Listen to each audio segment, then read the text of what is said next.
आप सभी को राधाष्टमी की बहुत बहुत शुभकामनाएं। आप सबके जीवन में श्री राधा रानी की, श्री श्याम सुंदर की कृपा बनी रहे। आज पूरे देश में माता भगवती का ये प्राकट्योत्सव मनाया गया। भगवान की कृपा से श्री राधा रानी का प्राकट्य भोर में सुबह 4 बजे हुआ था और आज जगह जगह पर राधा रानी को, राधा रानी मतलब अधिष्ठात्री देवी, हम सबकी माँ, हम सबको प्रकट करने वाली, हम सबको जन्म देने वाली माँ का आज जन्मोत्सव है। हजारों वर्ष पूर्व आज के ही दिन वसुभानु जी को पुत्री रूप में श्री राधा रानी प्राप्त हुई थी सुबह के 4 बजे। और भगवान श्री कृष्ण से श्री राधा रानी लगभग 11.5 महीने बड़ी हैं।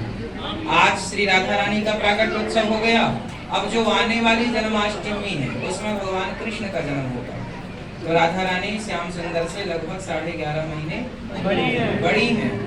तो हम सबकी अधिष्ठात्री जो देवी हैं, आज उन्हीं का पूजन यहाँ आज गौरी गोपाल आश्रम में, जो गौरी मतलब राधा रानी, गौरी गोपाल में आप लोग, बहुत लोग कंफ्यूज हो जाते हैं कि गौरी और गोपाल ये जो दो हैं, गौरी मतलब तो गौरी शंकर होता है, गौरी शंकर सीताराम, तो गौरी मतलब पार्वती भी होता है। राधा रानी का भी एक नाम गौरी है।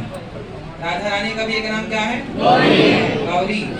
तो गौरी मतलब श्री राधा जी और गोपाल मतलब भगवान श्री कृष्ण, तो दोनों को जोड़ा तो हो गया गौरी गोपाल।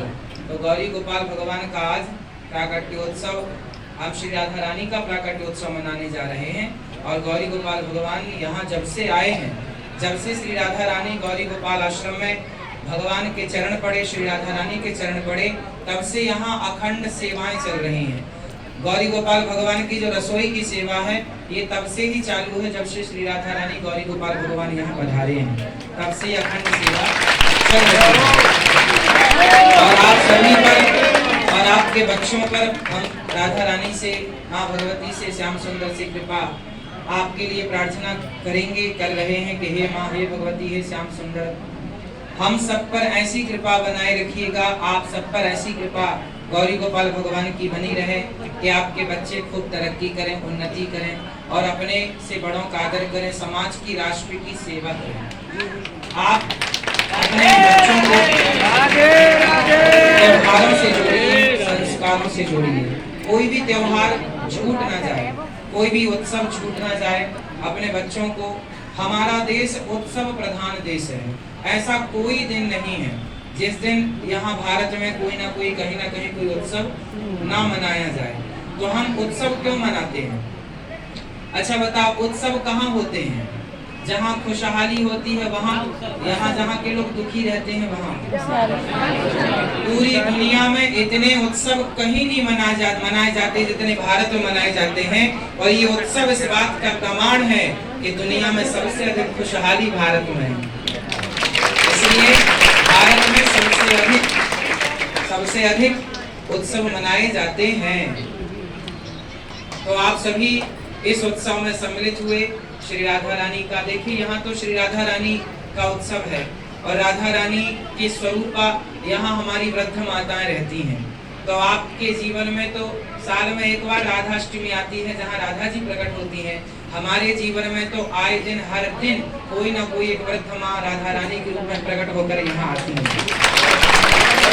और हम सब ऐसी राधा रानी स्वरूपा वृद्ध माओं का दर्शन और उनकी सेवा करने का परम लाभ प्राप्त करते हैं। और आप लोगों से यही प्रार्थना करते हैं कि आप भी अपनी माँ को राधा रानी का स्वरूप मानकर उनकी सेवा करो। आप अपनी माँ, अपनी दादी को राधा रानी मान करके उनकी सेवा करो। और आप लोग अपनी पत्नी को राधा रानी मानकर उनका आदर करो। मतलब स्त्री पत्नी के रूप में हो या माँ के रूप में या बेटी के रूप में, हमें हमेशा उसका आदर, सम्मान, सत्कार करते रहना चाहिए। क्योंकि हम सब जानते हैं, भारतवासी है ना, हम सबको पता है हमारे यहाँ जितने भी मंदिर हैं, तीर्थ हैं, कहीं भी आप भगवान को श्री के बिना नहीं पाएंगे। राम है तो सीता जरूरी है, नारायण है तो लक्ष्मी जरूरी है, राधा कृष्ण है तो राधा जरूरी है और शंकर है तो पार्वती जरूरी है। इसका मतलब ये है कि मंदिर में अकेले की पूजा नहीं है, हमारे यहाँ युगल उपासना होती है। युगल मतलब दोनों चरणों की उपासना। श्याम सुंदर की होगी तो अकेले श्याम सुंदर की नहीं होती, संग में राधा रानी का भी होगा। राधा रानी। इसलिए मंदिर अधूरा है राधा जी के बिना, अकेली राधा जी की भी पूजा नहीं है। मंदिर अधूरा है राधा के बिना और कृष्ण के बिना, सीता के बिना और राम के बिना, लक्ष्मी के बिना और नारायण के बिना। उसी प्रकार आपका घर अधूरा है आपकी माँ के बिना, आपकी पत्नी के बिना, आपकी बेटी के बिना और आपके बिना। तो यदि पत्नी है तो पति का होना भी जरूरी है, माँ है तो पिता का होना भी जरूरी है। इसलिए हमारे जीवन में लक्ष्मी स्वरूपा स्त्री को माना गया है। इसलिए आप लोग आज राधाष्टमी है तो ये मैसेज अपने परिवार में आप सब जन जन तक पहुंचाइए कि आज से आप अपनी माँ का, अपनी पत्नी का, अपनी बेटी का सम्मान करना सीखेंगे, नारी जात का आदर करना सीखेंगे। राधाष्टमी का पावन पर्व मनाएंगे। राधा रानी नारी है कि नहीं? एक नारी की तो हम पूजा करते हैं राधा रानी की, और अपनी घर की नारी का अपमान करते हैं, उसको तू तड़ाक करके बात करते हैं, उसका अनादर करते हैं, तो राधा रानी कैसे प्रसन्न होंगी? इसलिए हमारे यहाँ सरस्वती भी तो लक्ष्मी नारी है ना।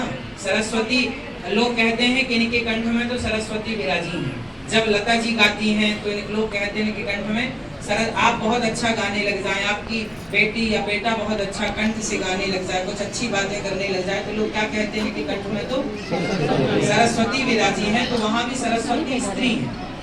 सरस्वती कौन है?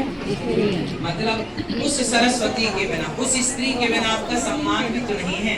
आपके पास बहुत लक्ष्मी होगी तो जो आपको राम राम नहीं करता था वो भी आपको राम राम करने लग जाएगा। तो मतलब आपके जीवन में लक्ष्मी जैसी स्त्री का आना जरूरी है। तो जिस लक्ष्मी से आपका सम्मान बढ़ा है उस लक्ष्मी का भला अपमान क्यों करते हैं? इसलिए नारी लक्ष्मी स्वरूपा है, इसलिए उसका सम्मान करें और उसके सम्मान के साथ आज राधाष्टमी का पर्व मनाएं। ठीक है, तो आप सबको बारंबार राधाष्टमी की बहुत बहुत शुभकामनाएं। आपके जीवन में आपका सदा मंगल हो, आपके बच्चों पर कृपा बनी रहे। हमारे यहाँ हमेशा गाया करते हैं, ओ मैया सबके बाल गोपाल सदा अच्छे राखियो, मैया सबके बाल गोपाल सदा अच्छे राखियो, अच्छे राखियो, अच्छे राखियो, अच्छे राखियो, मैया सबके बाल गोपाल सदा अच्छे राखियो, मैया सबके बाल गोपाल सदा अच्छे राखियो, अच्छे राखियो, अच्छे राखियो, अच्छे राखियो, अच्छे राखियो, मैया सबके बाल गोपाल सदा अच्छे राखियो, मैया सबके बाल गोपाल सदा अच्छे राखियो, मैया सबके बाल गोपाल सदा नौके राखियो, मैया सबके बाल गोपाल सदा अच्छे राखियो। नौने राखियो जानते हो? नौने हो, नौने हो मतलब अच्छे हो, गांव की भाषा है। नौने हो, नौने मतलब अच्छे हो, गुड हो। तो कहने का अर्थ ये हुआ, हमारी जो भारत की भाषा है ना अद्भुत, तो हमारे यहाँ गाते हैं, मैया सबके बाल गोपाल सदा नौने राखियो, मैया सबके बाल गोपाल सदा नौने राखियो। बोलिए श्री राधा रानी की। तो हम सबके बीच में आज गौरी गोपाल भगवान विराजमान है और हम सब गौरी गोपाल भगवान के आशीर्वाद से और इन्हीं की कृपा से आज यहाँ ये दास अनिरुद्ध खड़ा है। और आप सभी लोग यहाँ जितनी सेवाओं का दर्शन करते हैं, यहाँ 272 वृद्ध माताएं हैं। आप लोगों ने दर्शन किया? आप अपनी आंखों से यहाँ की दर्शन सेवाओं का कर सकते हैं। यहाँ जो टीवी पर बताया जाता है, जो हम आपको कहते हैं, वो खुली किताब है। कोई कभी नहीं सही पाया कि गलत पाया? तो कितने नंबर देंगे आप लोग? 100 नंबर देंगे सेवाओं को, 100 नंबर देंगे सेवाओं को। अभी और सेवाओं के लिए सामने का कार्य चालू है। बहुत जल्दी वृद्ध माताएं, अभी 272 माताएं यहाँ पर हैं। अभी 1000 वृद्ध माओं के लिए सामने आश्रम बन रहा है। और आपने यहाँ देखा होगा सुबह से रात्रि हो गई, अभी 10:30 भी बज जाएगा और 11 भी बज जाएगा, तो भी आप देखना यहाँ भरपेट भोजन लोगों को मिलता है, किसी के लिए मना ही नहीं है कि नहीं खत्म हो गया। आज तक आखिरी व्यक्ति तक को रात के 12 बजे, रात के 2 बजे भी कोई आएगा तो उसे भी भरपेट भोजन देने की कोशिश होती है कि भूखा कोई ना पड़ा। और यही सेवा, ये सेवा करना हमें कौन सिखाता? हमारे गौरी गोपाल भगवान हमें प्रेरणा देते हैं सेवा करने की। उन्होंने प्रेरणा दी तो ये सेवाएं निरंतर चल रही हैं। आप को करना सीख जाएंगे। आपके बच्चे, छोटे छोटे बच्चे, बेटा आप यहाँ आए, आपने यहाँ वृद्ध माओं का दर्शन किया, कैसा लगा आपको? कैसा लगा? बहुत अच्छा। आपने आज से यहाँ माताओं का दर्शन किया तो क्या सीखा? सबको सेवा करना चाहिए। तो आप अपनी माँ की सेवा करेंगे क्या? आप अपनी माँ को वृद्धाश्रम भेज देंगे? सेवा करेंगे। आप अपनी माँ की सेवा करेंगे, पिताजी की सेवा करेंगे, उन्हें बुढ़ापे में वृद्धाश्रम तो नहीं भेजेंगे। जब आप बड़े हो जाएंगे, बड़े पद पर जाएंगे, बहुत सारा पैसा कमाएंगे, तब अपने माँ बाप को भूल तो नहीं जाएंगे?